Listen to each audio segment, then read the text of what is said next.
On est vraiment heureux de vous donner rendez-vous tous les samedis pour les soirées Free Worship Unité. Alors, passez le mot, on vous attend.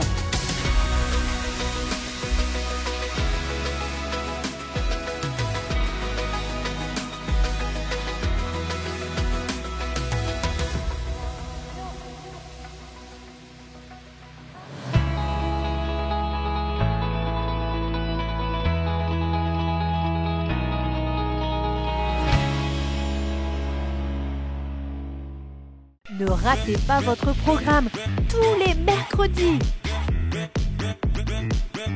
Alors, rejoignez-nous tous les mercredis à 10h sur la chaîne YouTube MLK. À mercredi!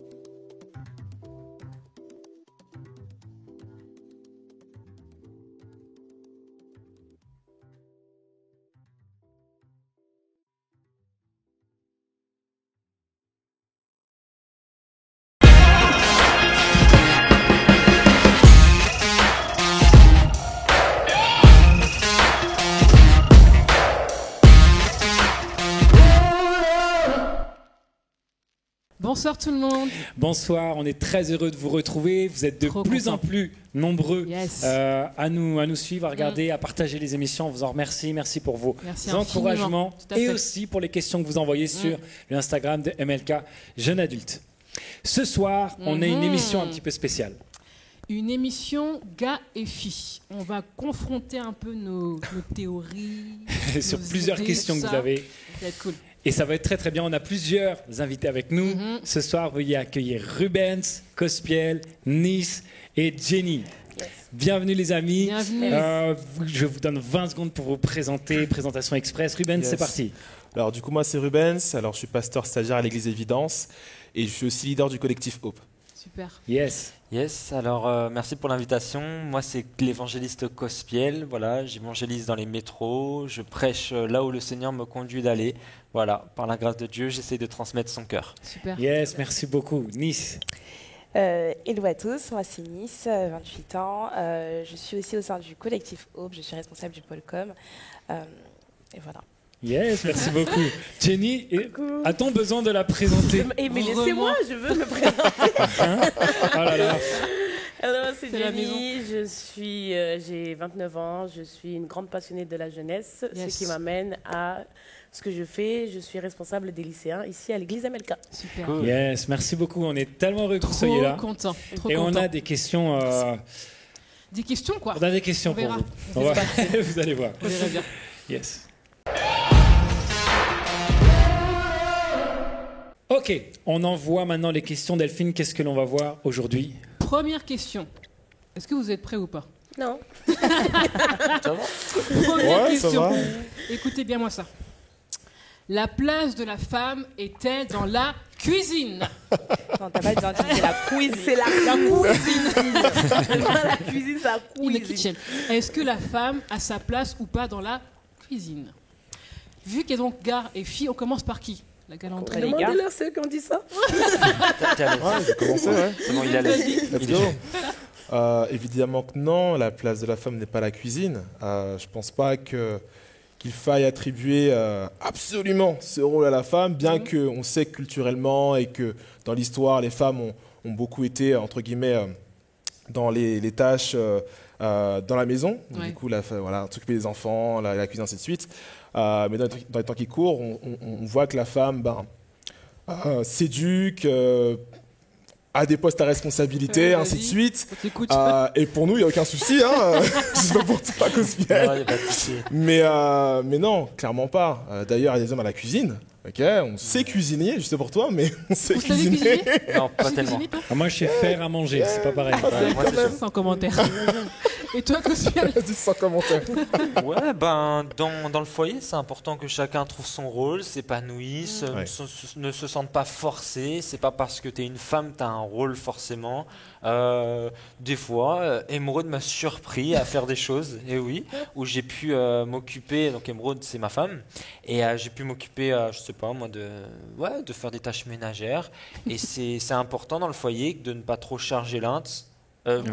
Charger l'un pour que l'autre soit aussi. Tout à fait. Enfin voilà, je me suis embrouillé, mais c'est ça. Yes, je pense qu'on a bien compris. Ouais. Les filles, vous en pensez quoi de cette superbe phrase? Regardez dans le visage. Moi, j'ai envie de délivrer mon visage. En fait, bon, tout le monde connaît la vidéo. Moi, ça m'a un peu choquée parce que. En fait, je sais pas d'où sort ce truc. Enfin, pour moi, en tout cas, il n'y a pas de verset dans la Bible où ils disent que la femme doit faire ça.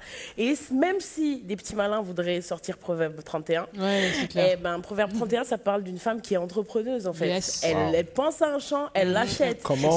Toute la nuit, elle réfléchit à qu'est-ce que je vais faire, du business, du machin. Ça, c'est Proverbe 31. Donc, il faut faire attention à ce qu'on tire dans la Bible comme ça pour en faire des doctrines.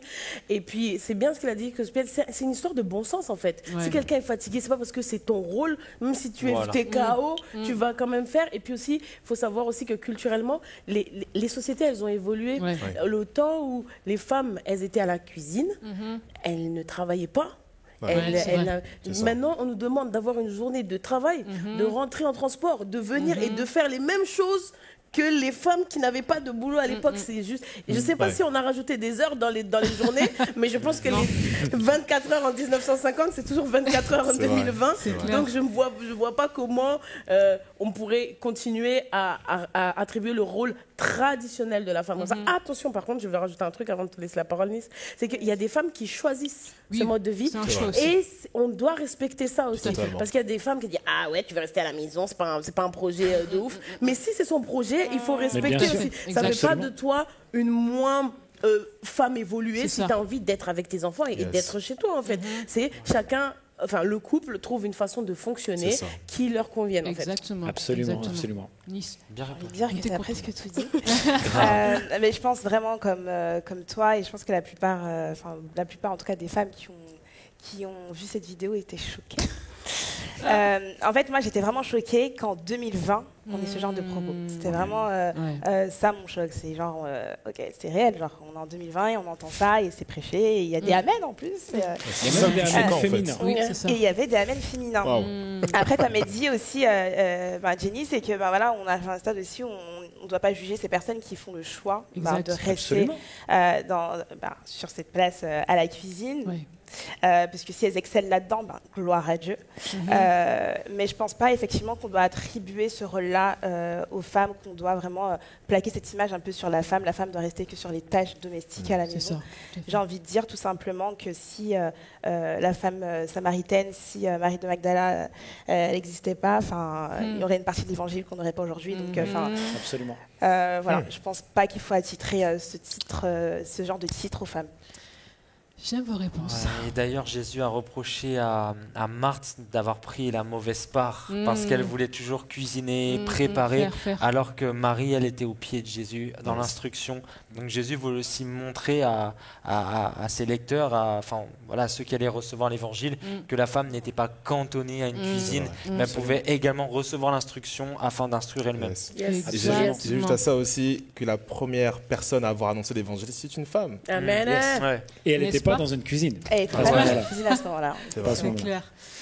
Non, mais c'est très très bien. Tu veux avoir mon avis ou pas? Ah ouais, vas-y. De toute façon, si je l'ai pas maintenant, je l'aurai après.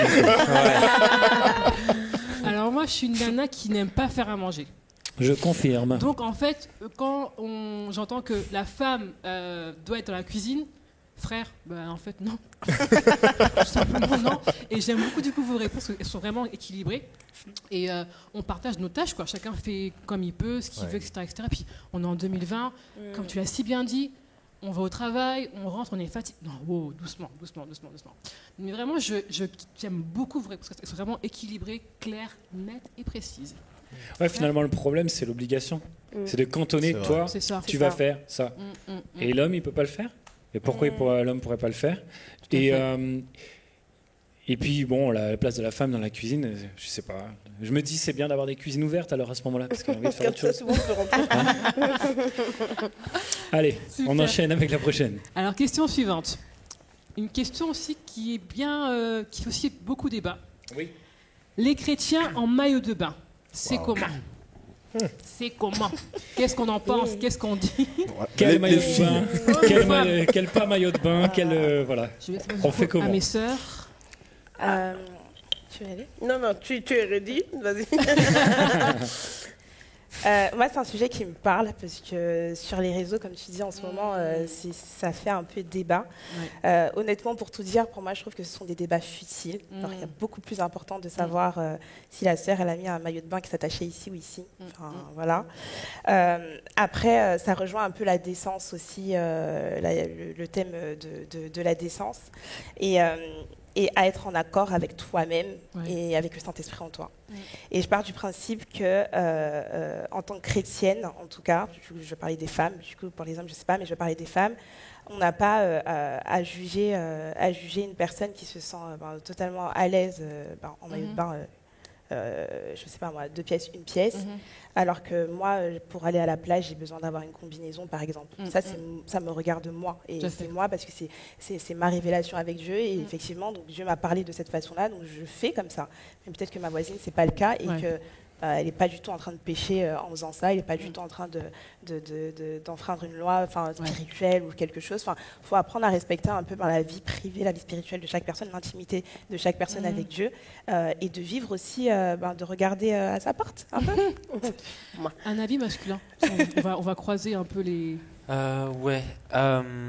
Moi, quand je vais à la plage, parce que je vais à la plage, je mets un short, mais c'est bien. Mais maintenant, écoutez bien, ça c'est important. Quand je suis debout, je mets un t-shirt. Quand je vais acheter une glace, je mets un t-shirt parce que c'est important. Je sors du contexte, je suis allongé, je bronze, je me lève acheter une glace, je mets un t-shirt parce que je sens ça comme ça. J'ai pas envie de faire tomber quelqu'un, gêner quelqu'un me reconnaisse, disent oh l'évangéliste, parce que ça m'est arrivé. Il est un peu léger l'évangéliste. Ça m'est arrivé. Wow. J'étais en Guadeloupe, je nageais et j'entends c'est lui, c'est pas lui. Et là je fais non. Et en fait j'ai compris que la plage c'est un lieu où on peut se baigner. Maintenant, c'est toi et ta relation avec Dieu. Et moi, personnellement, je ne suis pas tellement gêné d'être en maillot de bain, sauf si c'est pour, je sais pas, aller dans un restaurant, tu mets un t-shirt. Tu sais, il y a des lois aussi. Quand tu vas dans un resto, tu ne restes pas en général en torse nu. Tu mets un t-shirt. Ça doit t'enseigner que... Mets-toi torse nu pour bronzer, mets-toi torse nu pour... je parle pour les hommes. Hein. Oui. Okay. Pour te baigner. La précision est importante. Très, très important. L'évangéliste a dit qu'on peut être torse nu. Mais voilà, moi j'ai parlé pour les hommes en tout cas. Okay. Ouais, très bien. Merci beaucoup. Yes. Jen, du coup, on croise un peu les... Bon, déjà pour moi, il y a 2 sortes de maillots de bain dans le sens où si je vais à la natation pour faire des longueurs, c'est pas pareil que si je vais à la plage. Déjà, c'est 2 contextes différents pour moi, tu vois. Et puis, en fait, c'est vraiment un faux débat pour moi parce que, comme tu as dit, c'est en fonction de sa relation avec Dieu. Oui. Et j'avais un truc, mais j'ai oublié. Ah oui, voilà. Parce qu'on parle beaucoup de pudeur. Quand on parle de maillot de bain, on parle de pudeur. Absolument. Il faut être Mais moi, je pense, et comme tout, même comme les vêtements, que la pudeur, elle est là-dedans d'abord. Et dans le sens, il y a des gens, ils peuvent être en short, ils peuvent être en maillot, 1 pièce, combinaison de plongée, mais leurs pensées, elles sont impudiques. Donc, dans le sens, c'est déjà comment Dieu, il nous voit tout entier. C'est comme rayon X. Donc, ton cœur, il sait, si toi tu vas à la plage, tu as le cœur, tu es clean, tu dis je vais chill, je vais me bronzer, je vais profiter du beau temps, je vais nager, je vais sortir, je vais rentrer chez moi. Dieu, il voit que toi, tu n'as aucune pensée de séduction, aucune pensée de je veux attirer l'œil. Et pour moi, cette règle-là, elle est suffisante. À partir du moment où toi, tu es OK, Dieu, il est OK avec toi, il y a qui va dire ah non, ton maillot il est trop comme ça, trop comme ça. Bon, si tu veux, en tout cas, le patron a dit ok. C'est ça. Moi, c'est ça mon avis. J'ai quand même une chose à rajouter parce que c'est super édifiant. Et en fait, moi, ce que je dis, c'est que ma femme, maintenant, il faut que je lui dise quand tu es allongé, tu es comme tu veux, mais si tu te lèves, mets un kimono, mets quelque chose. Et elle-même, en fait, elle m'a dit t'as pas besoin de me dire ça, moi-même, j'aurais mis. Okay. Yes. Elle met toujours quelque chose. Yes. Je pense que tout a été dit. J'ai pas forcément grand-chose à ajouter, si ce n'est décence et pudeur. En réalité. Je pense que c'est les maîtres mots. Après, ce qu'on met derrière concrètement, c'est très compliqué. Mais je pense que voilà, chacun pour sa part, en fonction des morphologies, je pense aussi ça joue beaucoup. Clair, tout à fait. Doit prendre ses mesures pour ne pas prendre ses mesures. Le mot est très bien choisi. Pour ne pas être une occasion de chute. Voilà. Oui, carrément. Frère Jean ? Moi, je pense qu'en fait, on fait pas mal de confusion. Les gens confondent la plage avec un lieu de défilé, souvent, un endroit où je peux me montrer, un podium. Et en fait, évidemment, quand on y va dans cet état d'esprit, ça change un petit peu les choses. Et puis souvent, on reproche aux gens, par rapport à ça manque de pudeur, ça manque de ceci, cela. Ça dépend surtout de à quel point on trouve beau la personne. Parce qu'une personne qui nous plaît pas, on va même pas la regarder en fait. Et on va pas trouver ça impudique du tout. Donc en fait, je trouve que c'est assez hypocrite le truc. Maintenant, pour moi, personnellement, vivre dans un endroit où tout le monde est sans cesse en maillot de bain, moi je viens de Bretagne, alors pour le coup j'étais très protégé, merci Seigneur, mais je l'ai tout le temps. Mais par contre, dans le sud, où je vois tout le monde qui se balade, etc. C'est différent, honnêtement, moi en tant que gars, ça attire mes regards, c'est dur pour moi, je me dis je sais pas où poser les yeux en fait. Et du coup plusieurs fois c'était challengeant pour moi. Et du coup j'aime bien aller à la plage, me trouver un petit endroit peinard où on me voit pas, où je vois pas trop les autres personnes non plus. En fait ça peut être un petit peu gênant. Donc j'essaie de veiller sur mon cœur par rapport à ça. Mais après avec ma femme, ma famille, etc., j'ai aucun problème. Être torse nu, être en short, etc. Et puis aussi, oui, comme tu disais tout à l'heure, on a beaucoup parlé par rapport aux femmes, et les gars aussi, les petits maillots moulants et tout, là, ça peut être très gênant aussi des fois. Donc, non, mais, je pense que c'est à moi de le dire. D'accord ? C'est clair. Delphine, qu'est-ce que tu en penses ? Alors, moi, je vais rester du coup cordial, et je vais vous dire la même chose que les filles. Pour moi, c'est un faux débat. Si je suis pas cordial, je vais dire franchement, je m'en fiche royalement. Parce qu'en fait, il y a tellement d'autres trucs à voir, à faire. Et en plus, moi personnellement, la plage, j'y vais quasiment jamais, puisque je vis à Paris, donc j'y vais quasiment jamais. Piscine, j'aime pas ça. Donc en fait, c'est très limité du coup, par rapport à moi-même. Maintenant, quand je suis donc, du coup sur place à la plage, effectivement, je mets du coup un pareo quand je vais donc bouger ailleurs, etc. Mais moi, j'ai pas de problème par rapport à ça. Je me dis que je suis en paix avec moi-même, avec mon corps, avec Dieu, il me valide, etc. Après, le reste du monde... Et puis, je veux dire aussi, c'est beaucoup culturel aussi, cette histoire de maillot. Parce que moi, j'ai vécu au Brésil, ils n'ont pas du tout le même rapport au corps. C'est vrai. Et moi, je me disais, mais comment les gars, ils font pour être là ? J'étais sur Copacabana, un 31 décembre, c'était rempli. J'ai dit, mais comment les garçons, ils font ? Et en fait, eux... Je sais pas comment dire, mais ils ont l'habitude, genre ça leur fait rien en fait, je sais pas comment expliquer, genre c'est très culturel, tout le monde est là, ils ont un rapport au corps qui est très différent de nous Français, tu vois.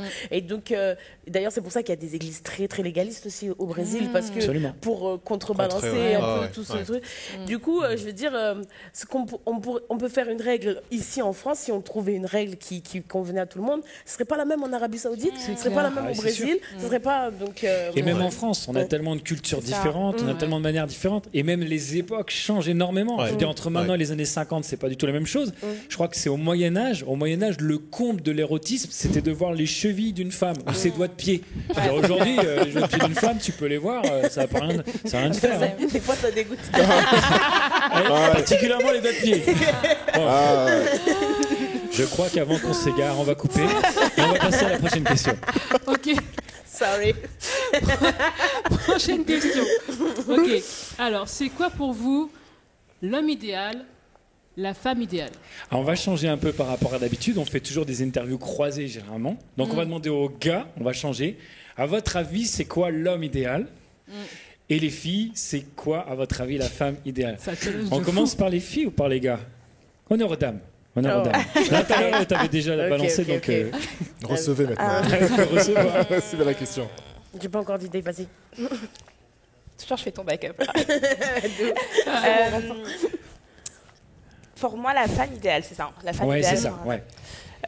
Pour moi, la femme idéale pour un homme, ça serait cette femme qui est l'aide parfaite pour cet homme. Yes.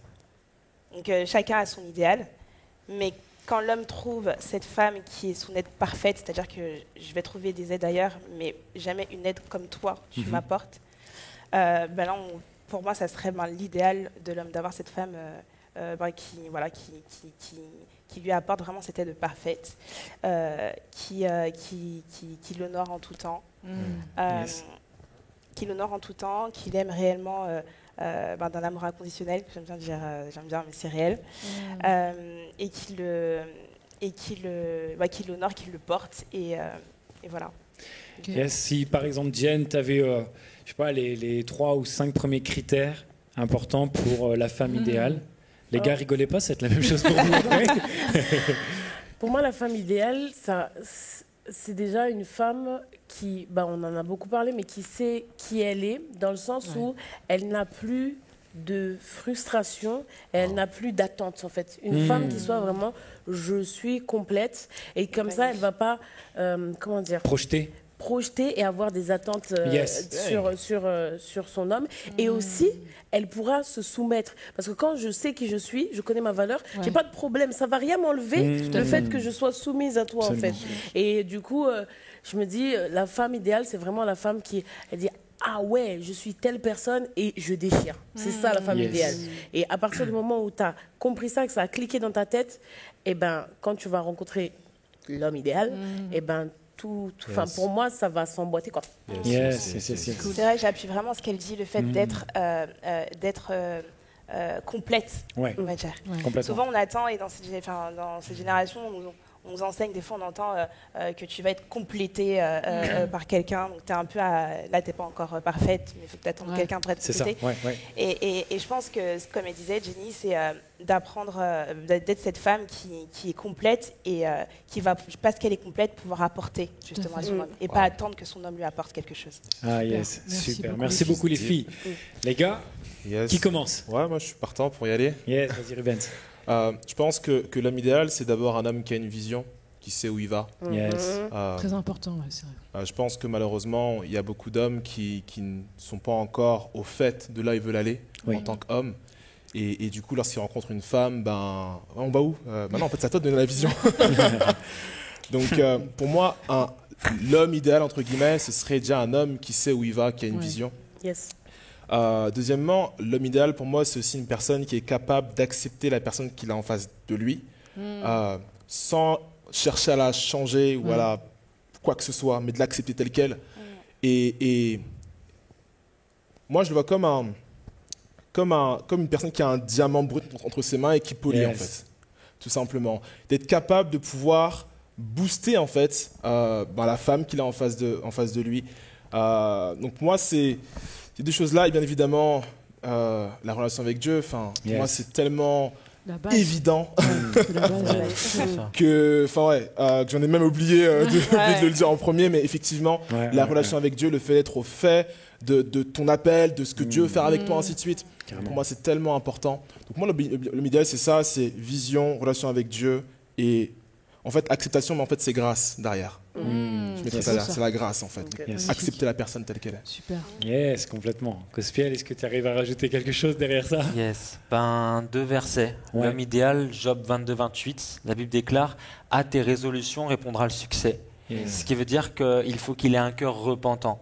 C'est-à-dire cet homme-là, faut pas qu'il hésite à demander pardon, à vouloir changer. C'est-à-dire que l'homme idéal peut apparaître comme un homme horrible, comme un homme colérique, comme un homme envieux, comme un homme jaloux, comme un homme égoïste. Mais en fait, il a le cœur repentant. Quand tu lui en parles, il est prêt à écouter, il est prêt à changer.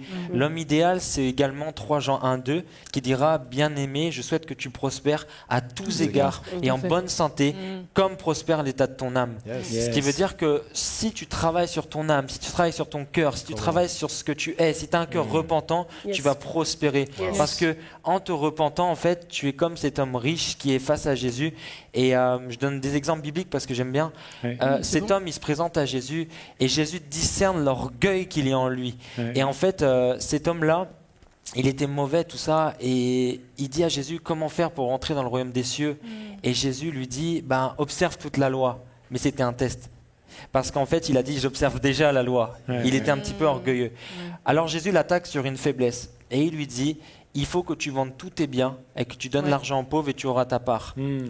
Et en fait, les disciples ont été scandalisés. Ils se sont dit, mais ce n'est pas l'évangile que tu nous as prêché, Jésus. Comment ça, moi, j'imagine les disciples dire, je vais donner tous mes biens aux pauvres pour aller au ciel. Et en fait, Jésus testait cet homme pour voir s'il était l'homme idéal un petit peu. Parce qu'il fallait que cet homme reconnaisse qu'il n'y arriverait pas. Il fallait que cet homme dise « Jésus, je n'y arriverai pas ». Parce que quand tu reconnais que tu n'y arrives pas, tu invites Jésus dans ta vie. Tu invites la grâce de Dieu. Quand tu as un cœur repentant, en fait, tu récoltes Christ dans ta vie. Tu récoltes la croix. La repentance invite Christ. La repentance installe Christ. Et c'est pour ça que si tu croises un homme qui n'est pas un homme idéal, il se peut qu'il ait le cœur de l'homme idéal. Wow. Je peux rajouter un truc, je lève la main comme à l'école. En fait, je veux un peu fusionner leurs deux avis, parce qu'elle disait c'est l'aide parfaite, et lui disait c'est un homme qui a une vision. En fait, nous les femmes, je pense, vous me direz, vous êtes pasteur, je pense qu'on est des amplificateurs, en fait. Ce qu'on reçoit, on amplifie. Et quand un homme n'a pas de vision, on amplifie du rien en fait. Tu vois, il y a rien, donc on fait du vent en fait, parce qu'il y a rien du tout. Et quand lui aussi il est bancal, on amplifie de la bancalité. On amplifie de la... Non mais pour le vrai, je veux dire, c'est quand un mec il dit, on dit, même si un mec il a juste une idée, j'aimerais bien lancer un restaurant. C'est lui qui a eu l'idée et la meuf a dit, ok, il faut qu'on aille à la chambre de commerce, il faut qu'on fasse ça, ça. Mais c'est lui la tête et la meuf, Dieu nous a mis le sens du détail. Donc on vient et on apporte ce qu'on a, voilà. Et donc c'est très important, les hommes, sachez ce que Dieu veut pour vous, s'il vous plaît, parce que nous, ça nous met, on ne sait même pas où est-ce qu'on veut aller, parce que Dieu, il nous a créés biologiquement pour vous aider, mais on ne peut pas vous aider si vous ne savez pas ce que vous devez faire, en fait. Voilà. Et je pense aussi que quand la femme, du coup, se sent obligée de prendre ce rôle-là et d'apporter la vision, déjà, ça ramène une frustration parce que c'est pas l'ordre divin, c'est pas l'ordre que Dieu a prévu pour ça, en fait. Ça bug. Donc forcément, il y a un bug, exactement. Et j'ai pu identifier très rapidement, je dis ceci, que l'homme souvent est entrepreneur, mais la femme gestionnaire. L'homme va dire il faudrait ça, et ça, et ça, et ça, et la femme va dire mais. Genre, tu veux ça, mais. Et en fait, elle va être très gestionnaire, et c'est pour ça que l'homme, en fait, voilà, il a besoin d'une femme, et elle a super bien décrit ça. Parfaitement. Juste, je vais ajouter un détail, et je pense qu'on va finir sur ça. Pas conclure, hein, mais ou pas. Ça dépendra si c'est bancal ou pas. La bancalité. Non, mais c'est une chose que j'aime bien dire. J'aime bien dire que lorsqu'un homme et une femme se mettent en couple, ça peut être pour l'un et pour l'autre un tremplin, leur plus grand tremplin ou leur plus grande prison. En réalité. Plus grand tremplin ou plus grande prison. Soit l'un, soit l'autre. Ça, c'est vrai.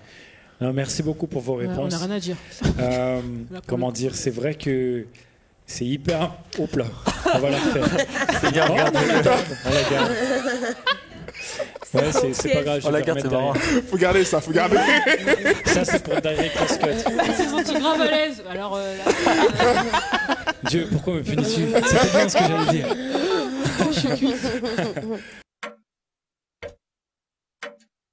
Dieu t'appelle à être un homme idéal. Amen. Dieu t'appelle à être une femme idéale. Connecte avec lui. Sache qui il est pour savoir qui tu es, pour pouvoir bénir comme Dieu t'a appelé à bénir. C'est extrêmement important. Vous êtes peut-être surpris d'entendre ces réponses parce que vous attendez peut-être à savoir, fait telle taille, et telle forme, tel ceci. Les goûts, les couleurs, là, ça dépend de vous, de n'importe quelle personne. Il n'y a aucun critère de valable et général qu'on doit imposer à tout le monde. C'est pas vrai. Okay? Maintenant, ce critère-là est tellement important.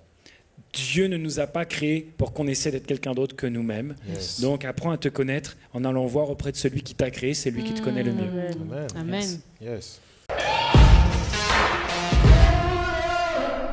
Donc comme vous savez, moi on m'a recruté dans cette émission pour poser les questions indiscrètes. C'est mon taf, je l'assume, c'est ma mission. Attends, ton job pour ça. Alors ma question, elle n'est pas vraiment indiscrète, elle est plus polémique, on va dire.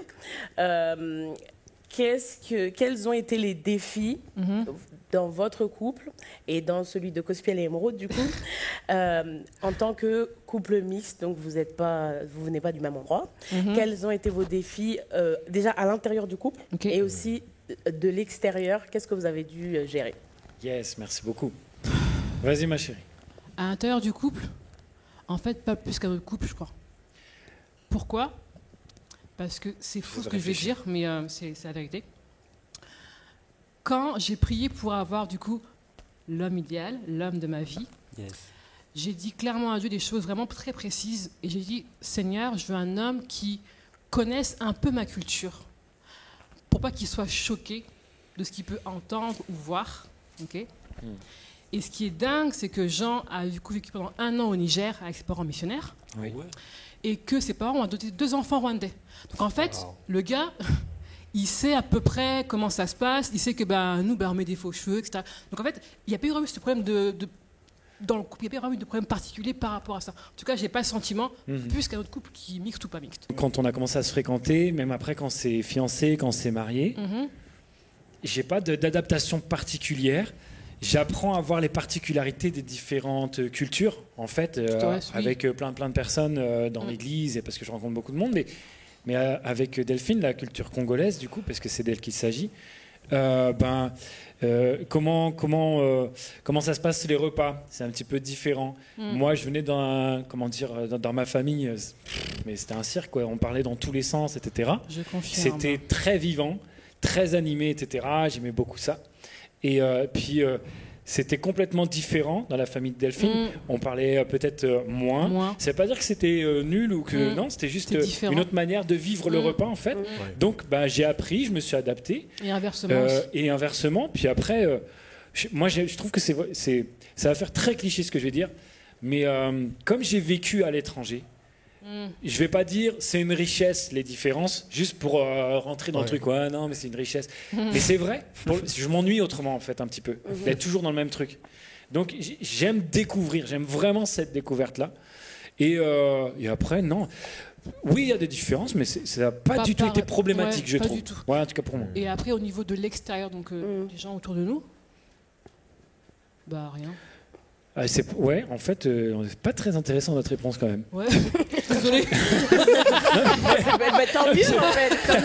C'est qu'il n'y a pas de problème. Vous n'avez rien à raconter. Mais c'est vrai parce que aujourd'hui, j'ai tendance à penser que c'est plus un atout d'être un couple mixte. Et aujourd'hui, oui, j'ai l'impression. Ouais, parce que comme il y a justement un brassage de culture qui se fait de plus en plus, on peut être des référents pour un plus grand nombre de personnes. On va pas dire mais c'est des blancs ils savent pas. Mais c'est des blancs ils savent pas. Et du coup non pour le coup ça nous a vraiment aidé même. Oui, complètement. Mais on parle beaucoup du blanc qui accepte la culture noire. Mais toi est-ce que il y a des trucs qui ont été nouveaux ou choquants? J'ai vécu plus en Afrique qu'elle. Elle est blanche à l'intérieur. Coupé. Origine bêtise. Là, par exemple, Delphine est un peu susceptible. Nous ne voulons pas de cette sauce. Tu vois, t'as tué le truc. C'était très bien là jusqu'à présent. Là, maintenant, on a des problèmes. On avait dit non. Par rapport du coup à lui, par rapport à sa culture, non, c'est pas plus qu'un autre couple. Franchement, j'ai pas. Mais non, mais t'es né en France. Puis c'est différent parce que voilà, vous êtes famille différente comme tout le monde, mais j'ai pas eu à me dire oh là là, mais c'est pas possible, mais purée, mais non, oh là là. Pas du tout. En fait, c'est. Ce que je dis quand je dis t'es né en France, c'est que t'es une deuxième génération. Oui, t'as pas eu une adaptation pour vivre en France. T'es né en France. Ouais. Ça fait quand même une différence. Ça fait quand même une différence. Voilà. Dans n'importe quelle culture, j'ai l'occasion de côtoyer des Chinois, des Malgaches, etc. Et plein d'autres cultures, dans d'autres églises, etc. Et finalement, on retrouve à peu près la même chose. Il y a souvent plus de gap entre les Chinois ou la deuxième génération qui sont nés en France, qui vont parler français, et la première génération. C'est différent. Et il y a beaucoup plus de différences entre eux qu'entre leurs copains qui sont d'une autre culture, mais qui sont nés aussi en France. Totalement. C'est vrai. C'est vrai. Cospiel. Ouais, nous, notre seule difficulté, je crois, c'est parce qu'on avait deux cultures différentes. Où chez nous, je sais pas si je veux dire les Blancs, les Français, on a nos parents qui se font des bisous, qui se font des câlins, très expressifs. Oui. Moi, mon père, j'ai déjà vu faire des bisous à ma mère, ou alors à ma sœur, elle a eu des copains et tout. Et de son côté, à Émeraude, elle a jamais vu de sa vie sa mère faire un bisou à son père. Elle a jamais entendu un je t'aime parce que c'est de la pudeur. Ils s'aiment énormément. Mais c'est pas exprimé pareil. Du coup, quand je me suis approché d'elle dans les fiançailles, je souffrais. Je souffrais beaucoup. Et aussi dans le mariage. Parce que en public, j'avais besoin de démonstration. Et en fait, le truc, c'est que si je veux ramener Émeraude alors comment on appelle ça, dans ma culture, c'est pas bon. C'est pas bon du tout. Si je vais dans sa culture, c'est pas bon. Du coup, ce qui est bien, c'est de mettre Jésus au centre. Moi, je vais à Jésus, elle va à Jésus, on fait moins de chemin. Super bien. Puis on parle beaucoup de blanc-noir, mais des fois même entre noirs, il y a des différences de culture. Les Malgaches, on a une culture bien à part, puis d'autres ont une culture bien à part, et des fois c'est même plus difficile. C'est beaucoup plus. Des fois c'est même plus compliqué quand c'est deux familles de noirs. Au final, mix c'est pas forcément blanc-noir, ça peut être comme il disait Afrikansi, ça peut être donc effectivement, on peut retrouver des différences de culture et comme il a dit, il faut s'adapter, pas forcément à aller dans la culture de l'autre et à demander à l'autre de venir dans notre culture. Mais d'avoir ce juste milieu, cet équilibre. Absolument. En fait, on est toujours. Excuse-moi. On disait créer une constitution, justement. Pour faire un truc ensemble. C'est bon, ça, comme image. Très bien. Mais finalement, enfin, on est toujours en train de s'adapter. On est tous différents. On a toujours. Tout le monde est couple mixte, là. On est tous uniques, on est tous. Ça veut dire quoi être normal? Ça veut rien dire. Ça veut dire qu'on a des différences. Il y en a qui ont dit que c'est celle-là qu'il faut avoir. Mais non, en fait, Dieu nous a créés uniques et on aura toujours cette attitude finalement là de j'essaie d'être ce que Dieu m'a demandé d'être et je vais accepter l'autre en fait. Je vais apprendre et à découvrir l'autre et pas juste être bloqué dans la peur. Je pense que c'est important ça. Super. Ok, on arrive à la fin de cette émission maintenant, mais comme d'habitude, on va vous lancer un challenge. On est dans la rubrique Rivers et on a parlé tout à l'heure de l'homme et de la femme idéale, qu'on est tous appelés à être devant Dieu. Donc la question qu'on a, c'est qu'est-ce qui te manque pour être cet homme idéal, cette femme idéale que Dieu veut que tu sois? Identifie le manque qu'il y a et travaille avec Dieu pour le combler. C'est un sacré challenge. Bon courage. On prie pour vous. Il a dit bon courage. Ok. En tout cas, merci infiniment. Merci à vous. C'était trop bien. C'était trop bien. On vous aime vraiment profondément, sachez-le. Prenez bien soin de vous. Du coup, très très bientôt. Normalement. Pensez à les suivre aussi sur les réseaux sociaux. Et aussi suivre Jésus. Et suivre Jésus aussi, c'est bien. Très important. Très important. Du coup, une bonne soirée. Prenez bien soin de vous. Merci pour vos commentaires, pour vos likes, pour vos reposts, pour les pouces bleus, patati et patata. On vous dit à très bientôt, dans 15 jours. Dans 15 jours, c'est ça? Yes, c'est ça. Et des bisous. Yes, à bientôt. Salut. Ciao, ciao.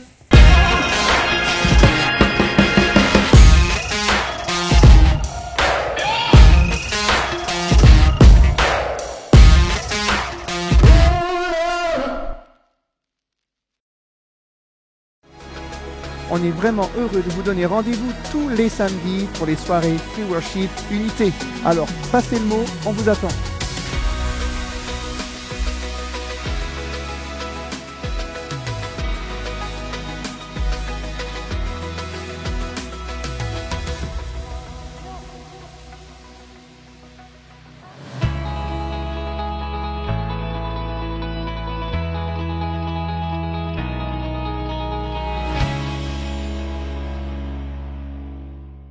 Ne ratez pas votre programme tous les mercredis.